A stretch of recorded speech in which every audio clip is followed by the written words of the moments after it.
Hello, আসসালামু আলাইকুম guys, সবাইকে জানাই জুম্মা মোবারক। আজকে নামাজ পড়তে গিয়ে আমার সাথে কি কি ঘটনা হলো আপনাদের সম্পূর্ণ ভিডিও দেখাবো, তো সবাই দেখতে থাকুন।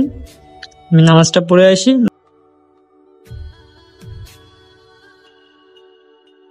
হ্যালো গাইজ, 7 তলার উপরে আমি নিচে একটু জায়গা পাইনি, একদম হাঁটতে হাঁটতে উপরে চলে আসছি। আসার পরে সে জায়গা পাইনি, জায়গা পেয়েছি সিঁড়ির কর্নারে। এত মানুষ হয়েছে কল্পনা করতে পারবে না, একদম ছাদের কাছে। তো দেখেন নামাজ শেষে লোক কিভাবে বের হয়ে যাচ্ছে আর কি পরিমাণ ঘেমে গেছে। যদিও আজকে একটু তাড়াতাড়ি আসছিলাম, তারপরেও আমি সেই ভোগান্তিতে পড়লাম গরমের।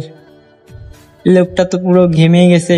এই লোকটা সিঁড়ির উপর বসে নামাজ পড়ছে, আমি তো ওই সাইডে কর্নারে পড়তে পারছি, আর এই লোকটা সিঁড়ির উপরে পড়ছে। হ্যাঁ, অনেক কষ্ট হয়ে গেছে। আমি বসে রয়েছে যাতে সবাই নেমে যাক, তারপরে আস্তে আস্তে করে সে যাবে। তো আমি এখন নেমে যাব। নেমে যাওয়ার পরবর্তীতে আমি বাইরে যে আমার সাথে কি ঘটনা ঘটলো আপনাদের আমি বলবো। আজকে খুব সকালে সকালে আসছিলাম, যাক কপালের দোষটা।